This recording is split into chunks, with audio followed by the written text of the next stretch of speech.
오늘 말씀의 제목은 예수님과 선지자, 존귀하신 예수 그리스도란 제목으로 말씀을 전하겠습니다. 마가복음 6장 1절에서 6절 말씀입니다. 말씀을 봉독하겠습니다. 예수께서 거기를 떠나사 고향으로 가시니 제자들도 좇으니라. 안식일이 되어 회당에서 가르치시니 많은 사람이 듣고 놀라 가로되 이 사람이 어디서 이런 것을 얻었느뇨? 이 사람의 받은 지혜와 그 손으로 이루어지는 이런 권능이 어찌 됨이뇨?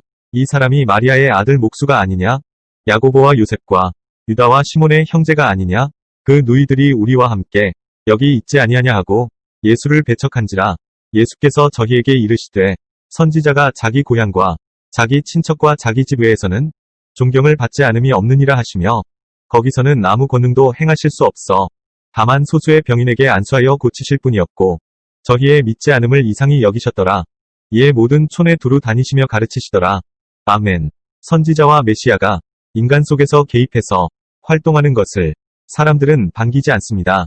그저 잘나나 못나나 우리 인간들끼리 사는 것을 원하고 있습니다. 이 점은 교회도 마찬가지입니다. 사람들이 서로 친하게 지내서 운영되는 그런 교회이기를 원합니다.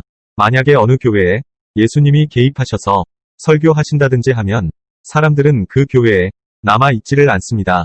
왜냐하면 예수님은 말씀하시기를 요한복음 6장 65절에서 아버지께서 오게 하시지 아니하면 아무도 내게로 올 수 없느니라. 라는 식으로 일관하기에 평소에 자신의 행함에 자부심을 갖고 있는 자들로부터 붕괴만 더 돋게 할 뿐입니다. 그래서 결국 예수님이나 예수님이 보내신 선지자는 그 교회에서 사람들로부터 배척당할 수밖에 없습니다. 쉽게 말해서 예수님이나 선지자가 관여한 교회는 인간의 불가능성을 선포하는 교회입니다. 이것은 곧 아무도 그 교회에 대해서는 자력으로 출석할 수가 없다는 말이 됩니다. 이런 교회가 유지될 리가 없습니다. 사람들로부터 환영받지 못합니다. 오로지 사람들의 가능성을 널리 강조하는 교회만이 사람들로부터 환영받습니다. 그렇다면 왜 사람들은 예수 없는 교회를 원할까요? 그것은 평소에 사람들이 이 세상에서 생존해왔던 생각들이 있습니다. 생각이 쌓여서 습관이 되고 습관이 뭉쳐져서 나름대로의 법이 됩니다. 쉽게 말해서 제발 살아온 식대로 살도록 인정해달라는 겁니다. 하지만 정작 메시아와 선지자가 이 세상에 나타났을 때 사람들은 그 분들을 배척할 수밖에 없습니다. 특히 오늘 본문에서 예수님의 가족과 친지들이 예수님을 배척했습니다. 그 이유를 이러합니다. 예수님의 가족과 친지들은 자신들의 자리가 따로 정해져 있습니다. 그런데 그 가운데서 누가 하나님의 일을 한다고 나서면 그들은 자신의 하나님의 상과 부합되느냐 여부에 따라 그 친지를 좋게 보거나 혹은 나쁘게 보거나 할 것입니다.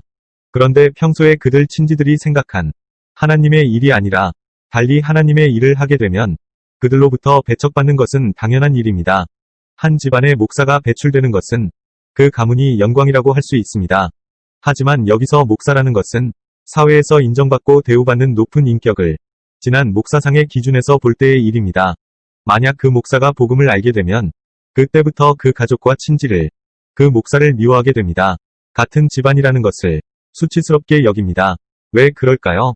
그것은 예수님이나 선지자가 제시하는 다른 자리가 따로 있기 때문입니다.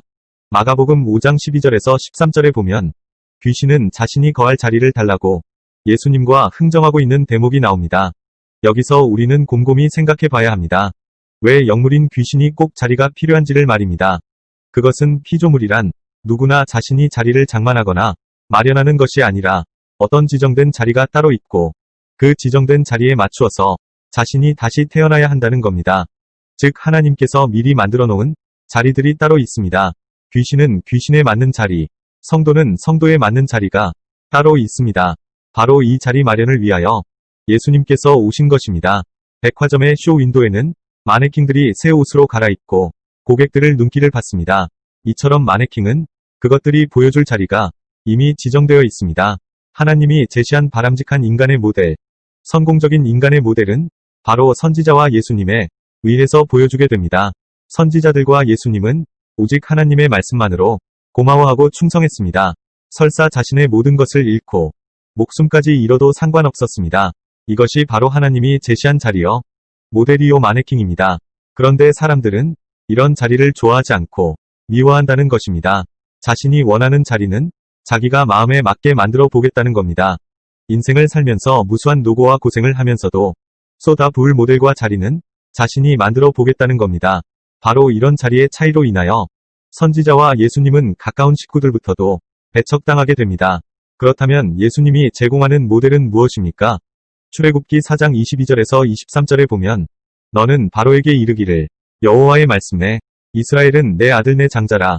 내가 내게 이르기를 내 아들을 놓아서 나를 섬기게 하라. 하여도 내가 놓기를 거절하니 내가 내 아들 내 장자를 죽이리라 하셨다. 하라 하시니라 라고 되어 있습니다. 즉 하나님께서 벌리시는 일은 오로지 자기 아들 만들기입니다. 만약에 그 누구라도 아들 만들기에 방해하면 하나님께서 그들을 공격합니다. 이러한 하나님의 뜻은 기존의 인간들이 하나님을 찾는 취지와 딴판입니다. 기존의 인간들은 자기 자리를 넓히고 키우기 위해 교회에 나옵니다. 즉 자기 자리를 교체하려고 교회에 나오지는 않는다는 말입니다. 평생 고생하면서 쏟아부어서 만든 자기 자리를 남들의 것으로 넘겨지는 것을 원치 않을 것입니다. 즉 인간의 자리는 하나님의 아들 되기 하고는 아무런 상관이 없습니다. 오로지 자기 자리만 사수하면 복인 줄 알고 있습니다. 이런 차이점으로 인해 예수님과 선지자들은 인간들로부터 배척당해야 했습니다. 하지만 하나님께서는 사람들로부터 다 빼앗기고 배척받으면서도 오로지 하나님의 복음만 즐거워하는 자를 유일하게 성공한 인간 자리로 보고 있습니다. 세상 사람들이 원하는 바람직한 교회상이란 마치 식당을 성공적으로 운영하듯이 운영되는 교회를 말합니다. 즉 성실하고 정직하고 남을 배려할 줄 알면 이 험난한 세상에서 성공하고 살아남을 수 있는 단체가 될 수 있다는 겁니다. 이렇게 성공한 단체나 사업체나 교회는 어디까지나 소유주가 발생하기 마련입니다. 하지만 참된 교회는 소유자가 이 세상에서는 있을 수 없습니다. 즉 이것까지는 내 교회여 저것부터는 너의 교회라는 경계 짓는 것이 허용되지 않습니다. 왜냐하면 참된 교회의 기준은 하나님의 아들 만들기와 관련 있기 때문입니다. 즉 하나님의 아들 만들기는 출애굽에서 오직 어린 양의 피를 발라서 아들이 되었습니다. 아들의 자리란 피로 만들어집니다. 피가 있는 자는 아들이요 피가 없는 자는 아들이 아닙니다. 따라서 계속해서 설교단에서 예수님의 피만을 증거해야 합니다. 진정한 교회에서는 오직 예수님의 아들 자리에서만 발생됨을 압니다.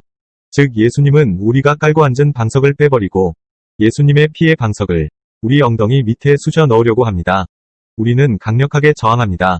하지만 이런 저항이 있다는 것 자체가 이미 주님께서 아들 만들기 작업에 들어갔다는 증거입니다. 기도합시다. 하나님 아버지, 저희들 죽으면 모든 관계와 자리가 다 떨어져 나간다는 사실을 알고 벌써 주님의 아들로 사는 인생이 되게 하옵소서. 예수님의 이름으로 기도합니다. 아멘.